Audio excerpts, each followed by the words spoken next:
Your Excellencies, UN Secretary General, President of the General Assembly, Executive Director of UN Women, and distinguished guests. Today, we are launching a campaign called HeForShe. I am reaching out to you because we need your help. We want to end gender inequality, and to do this, we need everyone involved. This is the first campaign of its kind at the UN.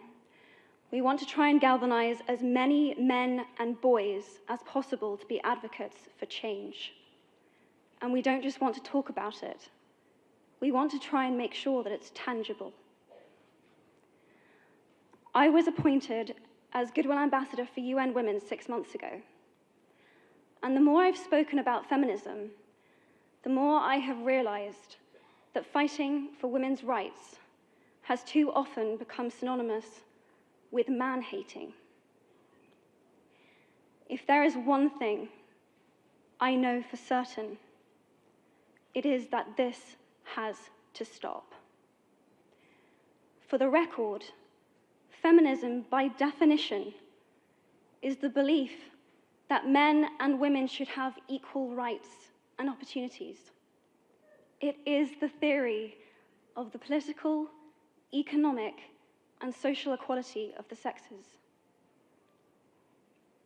I started questioning gender-based assumptions a long time ago.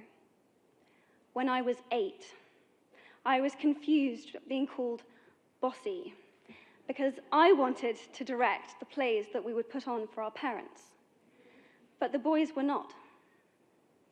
When at 14, I started to be sexualized by certain elements of the media.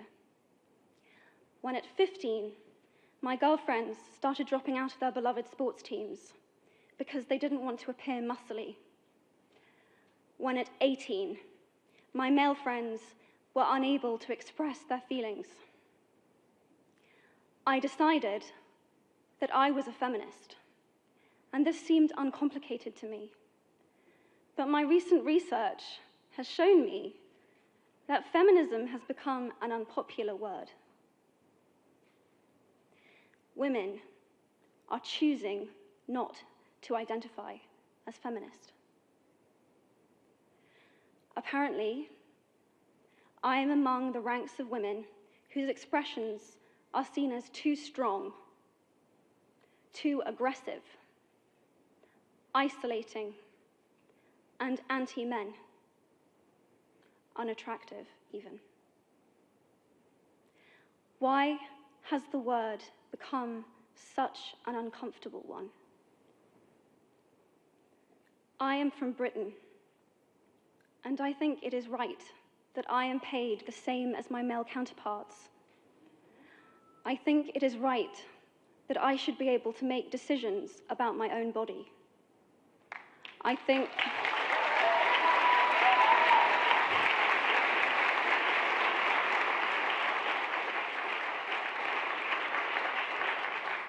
it is right that women be involved on my behalf in the policies and the decisions that will affect my life. I think it is right that socially I am afforded the same respect as men. But sadly, I can say that there is no one country in the world where all women can expect to receive these rights. No country in the world can yet say that they have achieved gender equality. These rights I consider to be human rights, but I am one of the lucky ones. My life is a sheer privilege because my parents didn't love me less because I was born a daughter. My school did not limit me because I was a girl. My mentors didn't assume that I would go less far because I might give birth to a child one day. These influences were the gender equality ambassadors that made me who I am today. They may not know it, but they are the inadvertent feminists who are changing the world today. We need more of those. And if you still hate the word, it is not the word that is important. It's the idea and the ambition behind it. Because not all women have received the same rights that I have. In fact, statistically, very few have been. In 1997, Hillary Clinton made a famous speech in Beijing about women's rights. Sadly, many of the things that she wanted to change are still true today. But what stood out for me the most was that less than 30% of the audience were male. How can we affect change in the world when only half of it is invited or feel welcome to participate in the conversation? Men, I would like to take this opportunity to extend your formal invitation.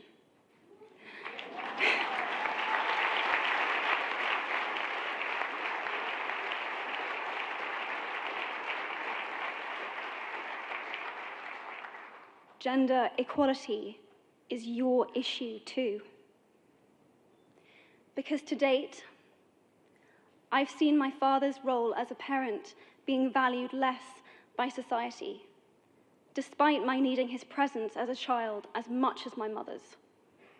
I've seen young men suffering from mental illness, unable to ask for help, for fear it would make them less of a man, or less of a man. In fact, in the UK, suicide is the biggest killer of men between 20 to 49, eclipsing road accidents, cancer, and coronary heart disease. I've seen men made fragile and insecure by a distorted sense of what constitutes male success. Men don't have the benefits of equality either. We don't often talk about men being imprisoned by gender stereotypes, but I can see that they are, and that when they are free, things will change for women as a natural consequence. If men don't have to be aggressive in order to be accepted, women won't feel compelled to be submissive. If men don't have to control, women won't have to be controlled. Both men and women should feel free to be sensitive. Both men and women should feel free to be strong. It is time that we all perceive gender on a spectrum instead of two sets of opposing ideals.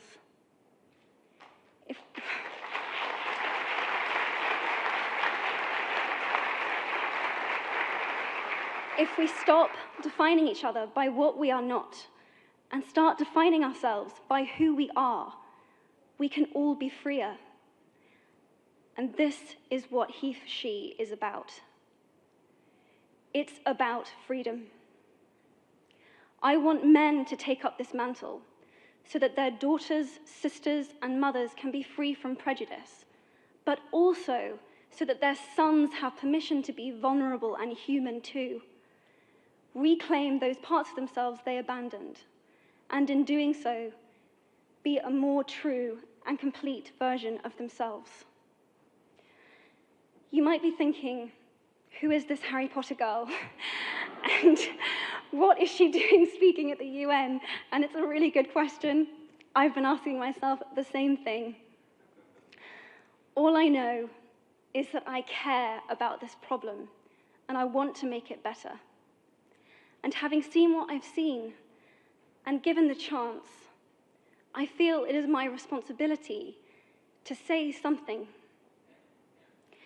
Statesman Edmund Burke said, "All that is needed for the forces of evil to triumph is for good men and women to do nothing." In my nervousness for this speech, and in my moments of doubt, I've told myself firmly, if not me, who? If not now, when? If you have similar doubts when opportunities are presented to you, I hope that those words will be helpful.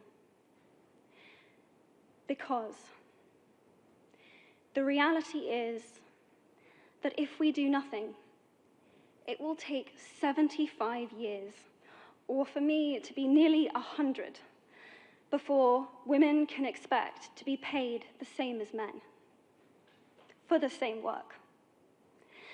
15.5 million girls will be married in the next 16 years as children. And at current rates, it won't be until 2086 before all rural African girls can have a secondary education. If you believe in equality, you might be one of those inadvertent feminists that I spoke of earlier. And for this, I applaud you. We are struggling for a uniting word, but the good news is that we have a uniting movement. It is called HeForShe. I am inviting you to step forward, to be seen, and to ask yourself, if not me, who? If not now, when? Thank you very, very much.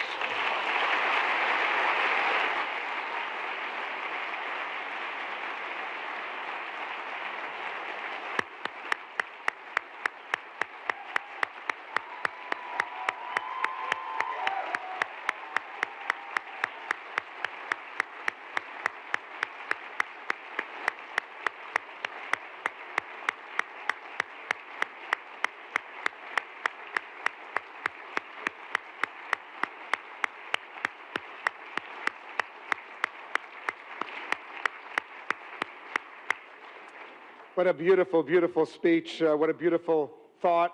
Emma, pay attention.